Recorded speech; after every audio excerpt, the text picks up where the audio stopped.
something curious about this broadcast.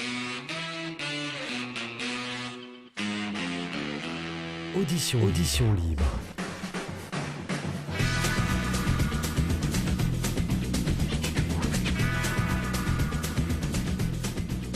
Audition libre. Audition libre, l'émission des arts de la scène avec le magazine Le Brigadier. Bénédicte Soula. Bonjour, bienvenue une nouvelle fois dans votre émission des arts de la scène avec, allez c'est parti, Mathieu Arnal, bonjour. Hello, bonjour à tous. Bonjour Pierre Estournel, comment ça va? Bonjour à tous, il fait beau, c'est merveilleux. Oui, vous avez l'air en forme. Ah, ça va plutôt. Bien. Bonjour Anna Van Rijn, ça va ma petite Anna? Et ça va toujours. Bien. Et un bonjour et un grand merci à Rémi Souloumiac qui enregistre cette émission aujourd'hui. Alors l'invitée que nous recevons est une jeune femme que j'ai eu la chance de rencontrer avant l'été dans le cadre d'un reportage que j'avais réalisé pour le Brigadier. Reportage que vous pouvez lire d'ailleurs dans le Brigadier actuel, donc sous le titre Merversible. Merversible, c'est le nom de sa compagnie. Merversible, donc l'eau, la terre, le feu sacré. Alors elle, c'est un couteau suisse, la chef de chantier d'un énorme projet de théâtre de territoire, celle qui est à l'origine de toute l'aventure qui va vous être racontée aujourd'hui. Merci d'accueillir la Sétoise Maude Val. Bonjour, merci Bénédicte pour ton invitation. Bonjour Maude. Alors Maude, vous avez quitté la ville de naissance de Brassens et de Paul Valéry pour comparaître... Et de Jean Vilar. Pour comparaître ici à Toulouse, la ville de Nougaro, en audition libre.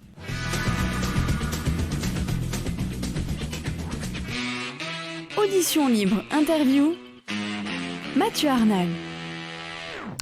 Oui, alors donc depuis 2015, la compagnie Merversible crée des spectacles vivants en lien avec le milieu maritime ou fluvial et développe des projets culturels de territoire.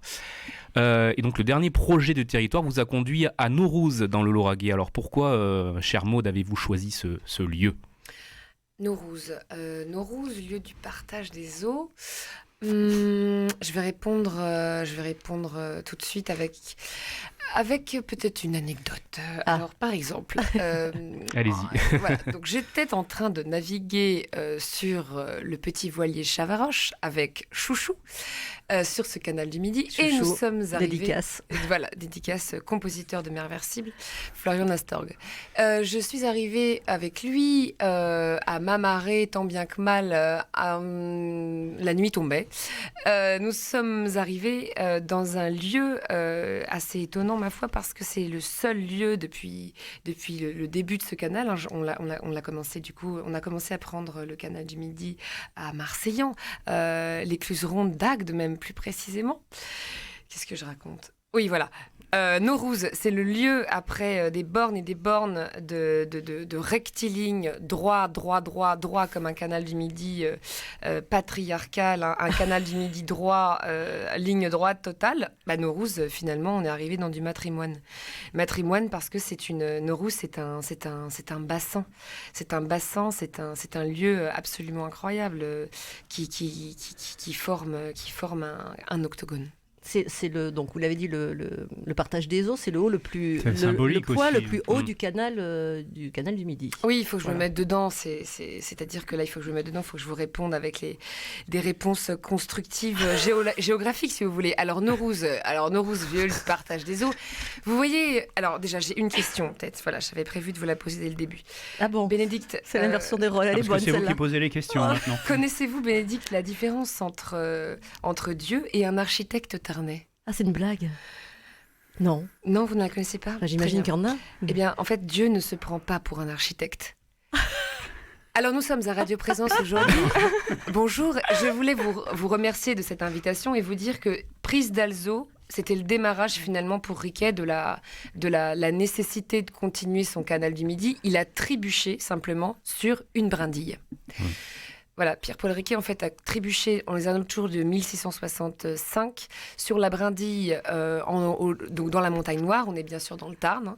Dans le Tarn, Montagne Noire. Il a trébuché sur cette brindille et il a découvert la rigole. La rigole, elle descend de Prise d'Alzot, elle va au bassin du Lampy, bassin du lac de Saint-Ferréol, et arrive sous les jambes de la minoterie, là où la compagnie réside depuis 18 mois maintenant, et se verse à Naurouz, dans le lieu, véridiquement, lieu du partage des eaux. Si vous mettez Mathieu, si vous laissez tomber une bouteille à la mer, une bouteille dans le canal du Midi, sur l'écluse de l'océan, à Naurouz. Elle va ou passer par la gauche, direction 7, ou par la droite, direction Toulouse. Donc c'est le carrefour. Ou Ouais. océan ou Méditerranée.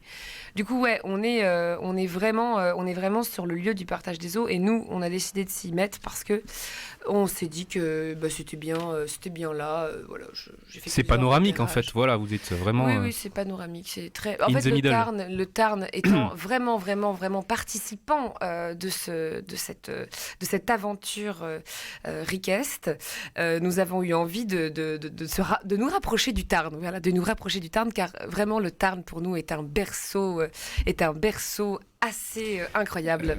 N'épiloguez pas trop sur le Tarn parce que. Alors, c'est Mademoiselle vous êtes est Tarnaise. Vous êtes Tarnaise. Eh oui, À la bonne heure. eh oui, de Mazamet plus Bon, précisément. excusez-moi, on va peut-être prendre un petit thé Oui. là, parce que il va falloir avancer. C'est dans ce lieu hautement symbolique donc, Et magnifique, hein, le Lampi. et magnifique. Donc, important, on a compris, Merveilleux. pour le territoire occitan. Je vais avoir du mal aujourd'hui. Donc, je reprends. C'est dans ce lieu hautement symbolique. Magnifique, disait Pierre Estournel. Important pour le territoire occitan, en particulier pour cette région du Lauragais. On l'a compris que vous avez imaginé toute une aventure, toute une saga théâtrale en plusieurs épisodes. Le 3 octobre, jeudi prochain, on pourra assister au dénouement de cet incroyable Oui. feuilleton à Naurouz. On vous invite. Alors, pour ceux qui ont manqué les épisodes précédents, comme on dit dans les séries américaines, pouvez-vous nous faire un petit résumé, Maud? J'insiste sur le mot résumé. Oui, synthétiquement, vous voulez dire, Bénédicte.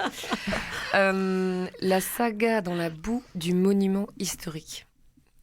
C'est le titre. C'est le titre. Il y a eu un premier épisode en mars 2019. Il y a eu un second épisode en juin 2019. Le troisième s'effectue la semaine prochaine. J'ose dire dans une semaine précisément, jeudi prochain. Je vous invite tous, bien sûr, à venir à Naurouz à 18h30. À partir de 18h30, c'est une soirée qui sera très, très riche, puisque nous allons terminer cette saga avec un hommage à toutes les personnes qui ont écrit avec nous ce mythe contemporain. Voilà, on ose dire mythe contemporain parce que c'est une histoire qui a été inventée là-bas, précisément à Naurouz, et qui va être exportée dans le futur, c'est-à-dire dans le futur l'année prochaine. On va continuer de travailler une partie de cette saga. On va garder la fouille gastronomique. Oui, alors il faut laquelle- expliquer la Maud, oui, c'est pour le vrai. coup, parce que là, les auditeurs ne le savent pas. C'est donc une saga autour d'un personnage Oui, le personnage de François Fouilleur, qui est un archéologue. qui est un archéologue Voilà. autodidacte. Effectivement, vous, chers auditeurs, vous n'avez peut-être pas eu la chance d'entendre parler encore de ce célèbre François Fouilleur, qui peut être à vos côtés, il est partout puisqu'il fouille toute la journée. Mais je crois qu'en ce moment, il est au Japon. Il est au Japon parce qu'il a de grandes trouvailles à réaliser au Japon ces temps-ci. Voilà, donc finalement, le résumé de cette saga, achetez le brigadier, j'ai envie de dire. Oui. C'est vrai, il faut qu'on y Dans les pense. kiosques, théâtre et librairies. C'est Voilà. peut-être plus clair, effectivement. Mais nous avons au final deux épisodes déjà exaucés. Tout se passe à Naurouz, en plein air, dans cet octogone, dans la boue du monument historique. Ah oui, il y aura par exemple quelques goodies à découvrir jeudi prochain. On a particulièrement envie de faire découvrir à ceux qui n'ont pas entendu parler des autres épisodes. On a particulièrement envie qu'ils ne repartent pas les mains vides.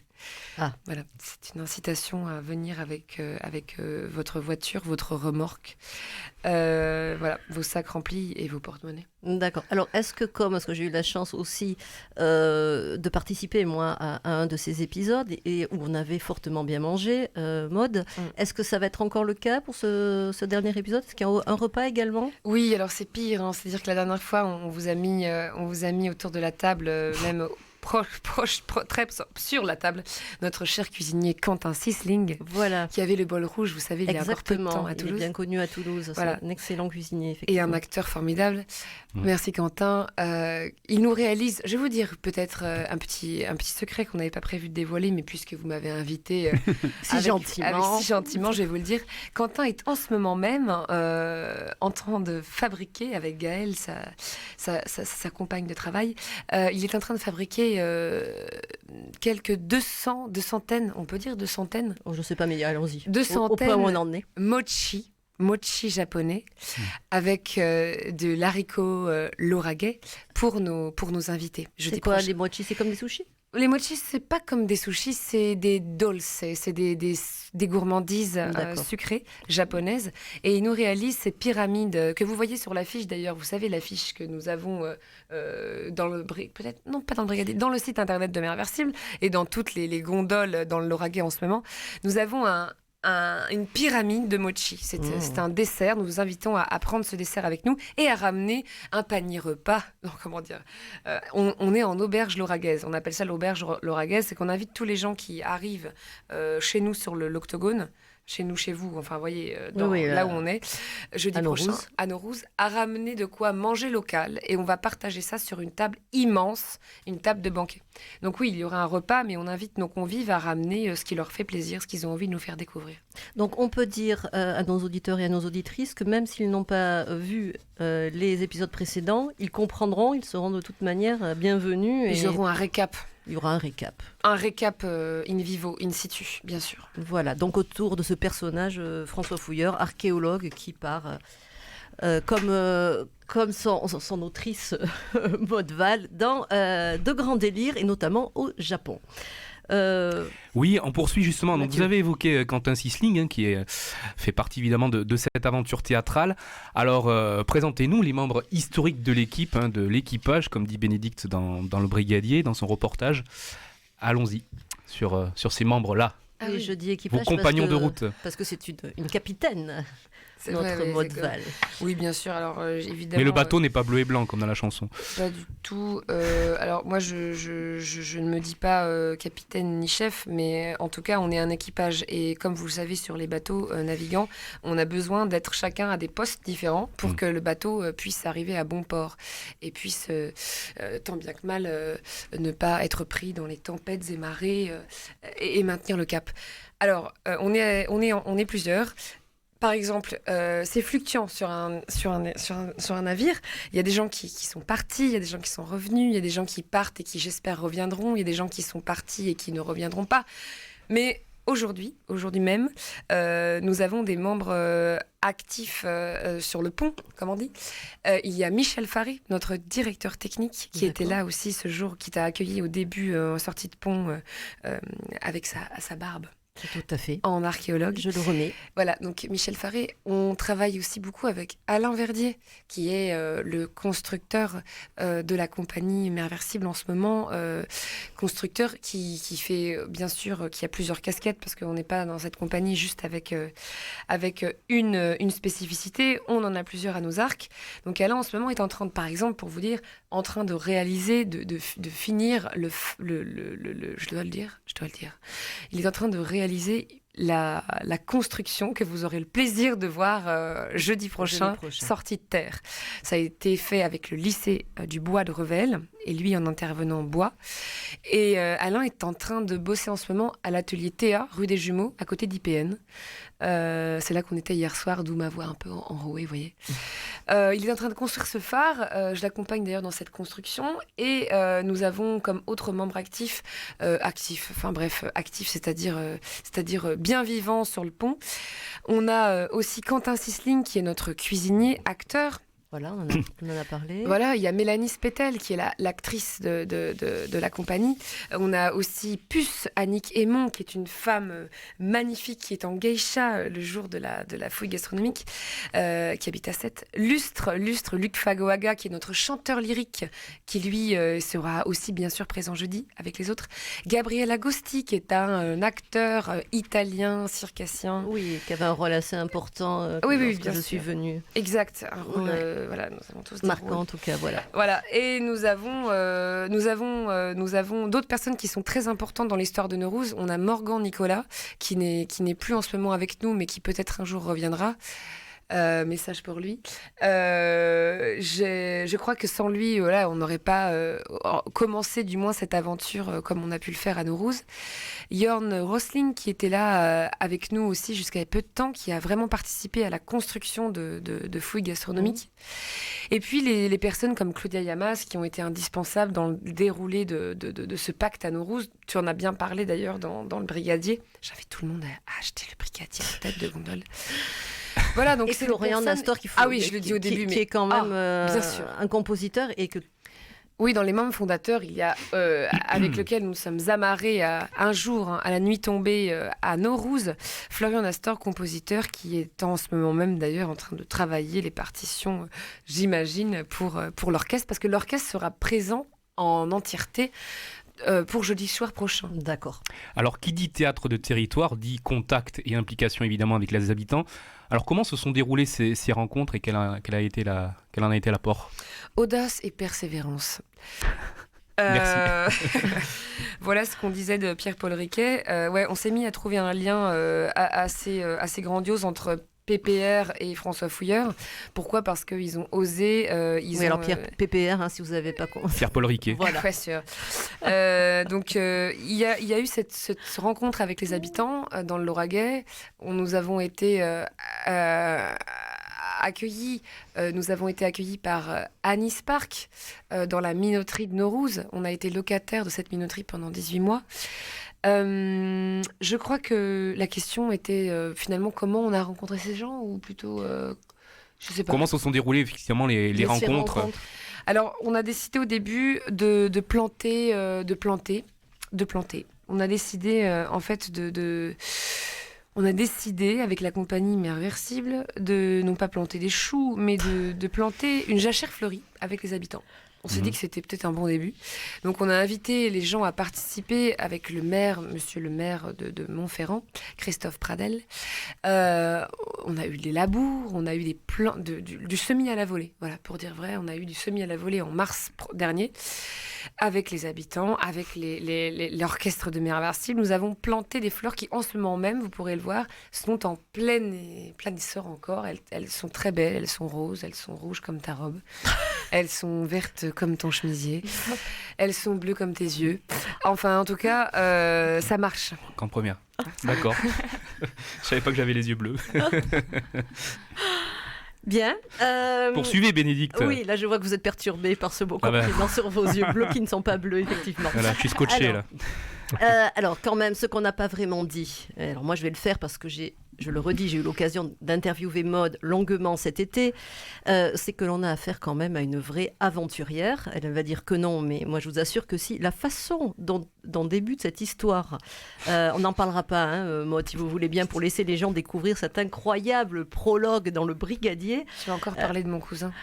Exactement, comment toute cette aventure commence. Alors il est question effectivement d'un film, d'un cousin, et puis après d'un vieux bateau que vous allez retaper. Je n'en dis pas plus, mais ce que vous pouvez nous dire en revanche, c'est au-delà de cette histoire qui vous a conduit via le canal du Midi à Norouz. Quels sont vos projets aujourd'hui d'aventurière ? Alors, les projets aujourd'hui, ça se résume en quelques mots. Calme. Non, ça se résume en plusieurs mots. Semi-remorque, Tarnais, en direction de Metz, adorable bourgade héroltaise au bord de l'étang de Thau. D'accord. Nous avons la chance d'arriver... nous allons avoir affaire à une remise de clés, pour vous dire la vérité, jeudi prochain, par Aurélie Poton, qui est la directrice culture mairie de Metz, qui va nous remettre les clés de sa cave coopérative. Nous allons nous implanter en cave coopérative, parce que nous adorons le vin aussi, à Metz, la semaine prochaine. Et finalement, quoi vous dire ? Oui, on va continuer de travailler les fouilles gastronomiques. Ceux qui l'ont vu, parce que c'était pas vraiment peut-être clair, ceux qui l'ont vu, c'était une sorte de stade embryonnaire de première création, donc c'est-à-dire sortie du four, première étape, premier moulage en juin dernier. Mais là, nous avons la possibilité d'aller travailler dans les plusieurs CNAREP. Donc on va travailler avec l'usine de Tournefeuille, avec Pronomade aussi en Haute-Garonne, pour pas citer les autres qui n'ont pas eu encore les actes, on n'a rien signé encore avec les autres, mais en tout cas pour ces deux-là, c'est en cours de travail, on va travailler finalement cette création, et on va pouvoir vous présenter la suite de fouilles gastronomiques l'année prochaine, à Metz probablement, mais on est dans la même région, vous allez pouvoir venir, Frédéric. Frédéric. Ah pardon, il n'y a pas de Frédéric. Ah, mais monsieur... Ah non, excusez-moi, Frédéric, c'est notre chargé de communication avec qui je travaille tous les jours en ce moment. Alors Bénédicte, tu pourras venir, parce que Metz, c'est pas si loin. Tu peux prendre un bateau avec toute radioprésence, passer par Norouz et nous rejoindre à Metz. On va voir. Il y aura donc il suffit d'emprunter le canal du Midi, de toute manière. Mais c'est ce que je voulais dire. Voilà. Donc rendez-vous vin blanc avec des huîtres aussi. si la liaison est faite, voilà, nous y arrivons. Bon, alors, Bon. je croyais pas qu'il était possible d'avoir plus fantasque que Pierre Estournel, mais si, elle a trouvé son maître. C'est le Il a matin. trouvé Vous son- nous écoutez sa à maîtresse. 17h, mais moi je viens de me lever. Alors, Ça m'étrait, non, j'ose pas le dire. Il a trouvé son maître en la personne. Son maîtreux. En la personne, voilà, de mode. Et voilà, donc on va je ne continuer. suis pas la maîtresse. Je ne suis la maîtresse de personne ici. Cela ne nous regarde pas. On poursuit l'émission justement avec Pierre et son coup de cœur hebdomadaire tant attendu. Vous étiez, il me semble, du côté du théâtre du fil à plomb. Théâtre du fil à plomb qui fête un bel anniversaire d'ailleurs, Mathieu. Vous me l'aviez rappelé, hein, c'est 20 ans, c'est ça. Oui, hein. on n'a pas Ouais, tous les ouais, jours ouais, ouais. 20 ans. Et le fil à plomb a décidé de faire en quelque sorte une place aux femmes hein, cette semaine sur sa scène. Alors pourquoi ? Il y a deux réponses à ça. D'abord parce que la comédie satirique Directement à la cuillère que j'ai vue pour vous est interprétée par deux actrices, Flore Brouet et Serena Nicli, et sur une mise en scène de Lucie Buet. Ça c'est le premier point. Le second point qui tient au propos même, et ce propos il entend s'attaquer aux représentations de la femme dans la société autour de la mode, de la féminité, du conformisme par exemple. Pour autant, je n'ai pas assisté à un meeting politique, mais à un spectacle qui nous donne à réfléchir sur bien des points, sans jamais être ennuyeux, sans oublier de nous faire sourire. Lucie Buet, qui signe la mise en scène, a bien voulu m'en parler. Non, on n'a pas voulu faire du théâtre engagé. On n'a pas voulu faire du théâtre militant, parce que je suis persuadée que le théâtre militant prêche du convaincu et que le théâtre militant n'amène que des gens qui sont déjà politisés dans les salles. Par contre, on fait du théâtre politique, ça c'est une évidence. On fait du théâtre féministe, pourquoi pas, mais on n'a pas pour objectif, avec Directement à la cuillère notamment, de modifier le point de vue politique de nos spectateurs. On a envie d'ouvrir une conversation. Et c'est pour ça que j'ai utilisé la comédie avec l'auteur Thomas Hussard-Blanc pour un petit peu délier les rires et essayer de voir ce qui nous fait rire jaune, ce qui nous fait rire pour de vrai, qu'est-ce qui nous touche plus, qu'est-ce qui nous touche moins. On est engagé dans notre façon de considérer le théâtre et le spectateur. On n'est pas engagé d'un point de vue militant. Alors, je vous le disais, dans la salle, quand on ne souriait pas, on rigolait franchement. Voici nos deux héroïnes, interprétées par Flore Brouet et Serena Nicli, qui parlent de leur abonnement à une salle de sport. On s'approprie nos corps. On se rêve athlète. Pas trop musclé cependant. Il faut rester à hauteur de femme. Des abdos trop fermes, des cuisses trop prononcées, des biceps trop saillants. Quelle horreur, non! Il faut être une athlète parcimonieuse. Ne rien faire qui puisse augmenter notre masse musculaire.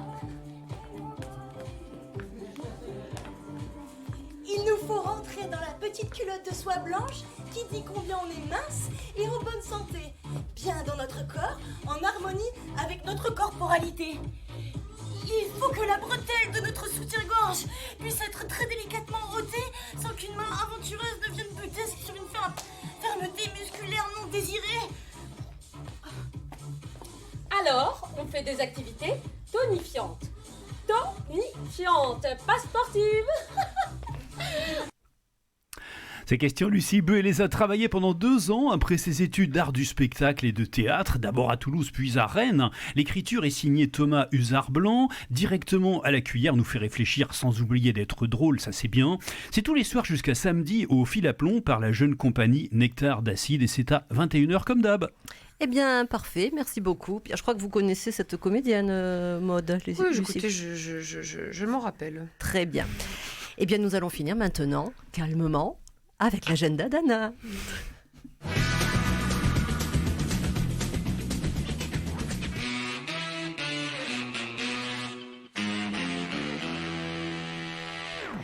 Alors, on commence aujourd'hui avec le théâtre du Capitole qui fait sa rentrée, une saison qui commence fort avec Norma, un opéra qui a été créé en 1831 à Milan par Vincenzo Bellini, mais ici on a une représentation avec Giampaolo Bisanti pour la direction musicale, une mise en scène de Anne Delbé qui est très connue et une double distribution d'artistes plus exceptionnels les uns des autres avec Eram Hernandez par exemple qu'on a vu dans la Traviata la saison dernière.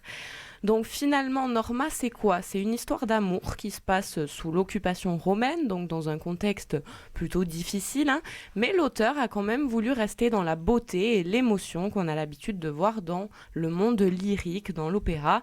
Une représentation qui est donc incontournable, hein, pour les férus, et c'est à partir de ce soir et jusqu'au 10 octobre au Théâtre du Capitole à 20h. Alors, parlons théâtre maintenant, et pas des moindres, hein, c'est à partir de la semaine prochaine à l'Escale de Tournefeuille, le chef-d'œuvre d'Oscar Wilde qui sera rejoué. Alors, je parle bien sûr du portrait de Dorian Gray, mis en scène par Stéphane Battle du Grenier de Toulouse, et interprété par 6 comédiens différents, dont Loïc Carcassès, qui joue le rôle principal, hein, de Dorian Gray, et qui a été une révélation l'an dernier quand ça s'est joué.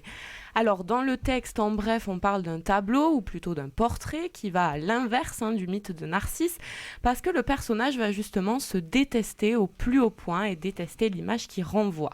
Après, bon, je vous avoue que je ne vous en dis pas plus, parce que si vous voulez vraiment une critique détaillée, hein, de cette pièce, je vous renvoie à celle que Bénédicte a écrite sur le site des Trois Coups.